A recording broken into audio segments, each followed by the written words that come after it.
Welcome back to Talk Maniac. Today's story does not begin in Caracas. It does not even begin in Washington. It begins with a dangerous idea. The idea that the United States no longer needs permission, patience, or even a long justification to use military force in its own hemisphere. On January 3, 2026, U.S. forces struck Caracas. Within hours, Venezuelan President Nicolas Maduro was removed, and just like that, a line was crossed. Not quietly, not accidentally, but deliberately. So the real question is not why Venezuela, the real question is who's next, and what kind of America is emerging from this moment. Let's start with the basics. Venezuela was not attacked because it suddenly became a new threat. It was attacked because it was available. Why Venezuela? First, the economy was already broken. Years of sanctions, inflation, corruption, and mass migration had weakened the state. Second, Venezuela is isolated. Few allies were willing to go to war for Maduro. Third, and most important, oil. Venezuela has the largest proven oil reserves on Earth, more than Saudi Arabia, more than Canada. For Washington, this was a two-in-one move. Remove a hostile regime, reassert control over energy supply in the Americas. But there is another reason few are talking about. Venezuela was a test case, a fast strike, a regime decapitation, a victory speech. No prolonged bombing campaign, no long debate, just action. If you listen carefully to Trump's speeches, Venezuela barely matters. What matters is the message. Trump declared, "The supremacy of the United States in the Western Hemisphere will never again be questioned." That is not a policy line. That is a doctrine.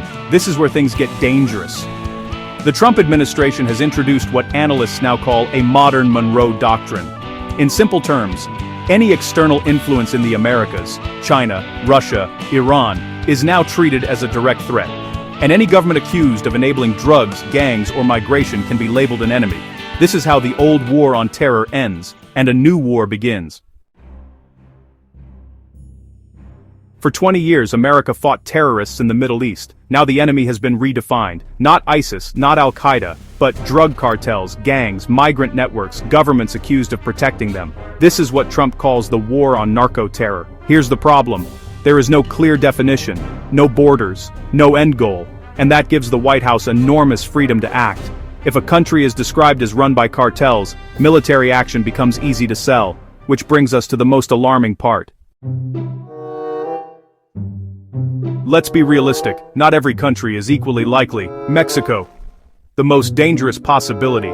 Trump has already said, Mexico is run by drug cartels. That single statement matters more than people realize. Under this new doctrine, that sentence alone can justify cross-border raids, drone strikes, special forces operations, even limited invasion zones.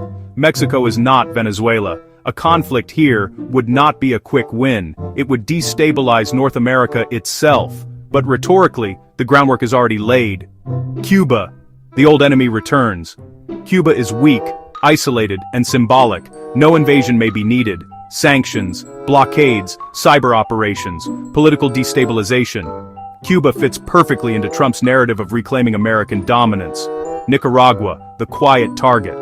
Most people are not watching Nicaragua, that's why it's dangerous. Small military, authoritarian leadership, Russian connections. It could become the next necessary intervention, with little global backlash. Panama and Greenland power without war. Trump has openly talked about Panama and Greenland. This is not about invasion, it is about control. Trade routes, shipping lanes, Arctic access, pressure alone can be enough. Here is the lesson America keeps refusing to learn. Removing a leader is easy. Iraq proved that. Libya proved that. Afghanistan proved that. What comes after is chaos. Venezuela is not empty space. It has armed loyalists, political factions, foreign interests, a population that may turn hostile very fast. Oil fields do not stabilize countries. Occupation does not create legitimacy, and history shows that every quick win creates a longer disaster. Trump once said, "Great nations don't fight endless wars," but now America is expanding its list of enemies, lowering the bar for military force, bringing war closer to its own borders. This is not isolationism, this is imperial enforcement, and empires rarely fall when they are weak. They fall when they overreach.